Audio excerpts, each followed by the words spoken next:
This video will show the proper method for assembling Earl's PTFE SpeedFlex hose and speed seal fittings. We offer hose and hose fittings for the following vehicle systems: brake systems in Dash 3 and 4AN, power steering systems in Dash 4 and 6AN, oil systems in Dash 3, 4, 6, 8, and 10AN, and fuel systems in Dash 4, 6, 8, and 10AN. Please note that only the Dash 6, Dash 8, and Dash 10 hose is carbon lined. Begin by identifying whether you are using coated or non-coated hose. The assembly method differs slightly between the two variations, so be sure to follow the instructions accordingly. All SpeedFlex hose Dash 8 and smaller is constructed with mil-spec 40 thousandths wall and should only be used with Earl's Speed Seal fittings, which are designed for use with this thicker wall hose. Most of our competitors use the less than ideal 30 thousandths wall hose.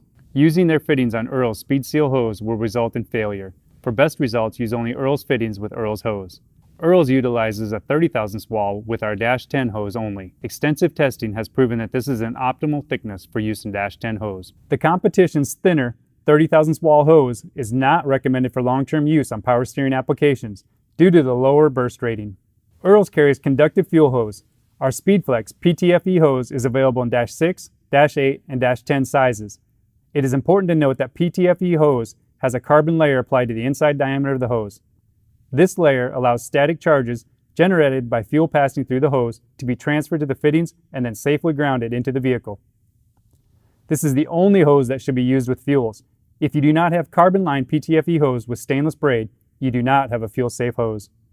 Non-carbon hose should be used for hydraulic or pneumatic applications only. Earl's offers a wide variety of hose ends based on proven mil-spec designs used in spacecraft, aircraft, and professional motorsports worldwide. Bent tube and forged fittings are available in a variety of sizes, from Dash 3 through Dash 10, in either nickel-plated steel, 304 stainless steel, or a combination of red and blue or black aluminum construction, with all critical items made from 2024 T8 alloy. Let's begin with the approved methods for cutting SpeedFlex hose. For best results, we recommend the use of a circular style cutting wheel, such as Earl's cutting hose machine, part number D100ERL. A bandsaw or cutoff wheel will also do the job. Be sure to move swiftly through the cut to prevent overheating of the hose. Never use a hacksaw or hose shears to cut SpeedFlex hose. First, I'll show you the correct method of assembling Earl's coated hose. Earl's offers Speed Seal coated hose in your choice of clear in Dash 3, black in Dash 3 through Dash 6, or smoke jacket, which has a carbon fiber appearance, in Dash 3. Start by skiving or removing the protective coating from the outer part of the hose. This is best accomplished using a sharp utility knife. Begin by removing a portion of the hose coating equal to the length of the socket portion of the fitting you are installing. Do this by rolling the hose 360 degrees while at the same time applying downward pressure with your knife. Then slice the coating starting from the spot of the 360 degree cut completely to the end of the hose. Now simply peel the coating away from the hose and discard. Next, it is necessary to blossom or fray the outer braid from the hose. Do this by bumping the end of the cut hose against a step in your vise or with the help of a small, flat blade screwdriver. Be careful not to damage the hose liner when using the screwdriver method.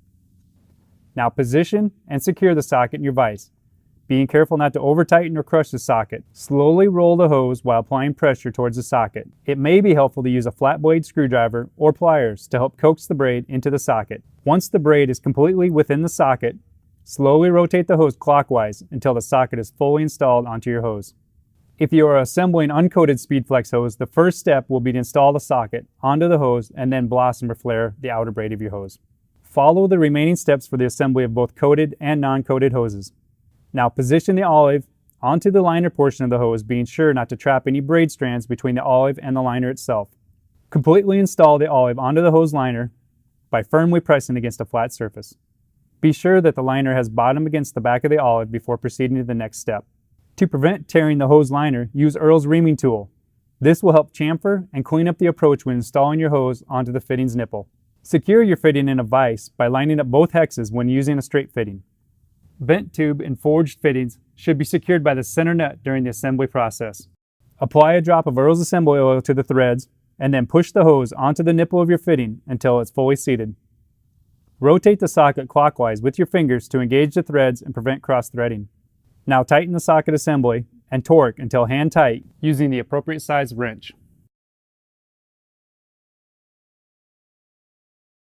If it is necessary to index your speed seal fittings, always rotate in a counterclockwise direction on the center nut only. Rotating in the wrong direction can break the socket to center nut seal and cause failure. Secure bent tube fittings using the brazed journal portion of the fitting and forged fittings by the flats when indexing. Be sure to clean out and pressure test all hose assemblies using our Earl's pressure test kit, part number D016ERL, before final installation. Your hose assembly is now complete. For more information and videos on any of our products, visit the website at holley.com.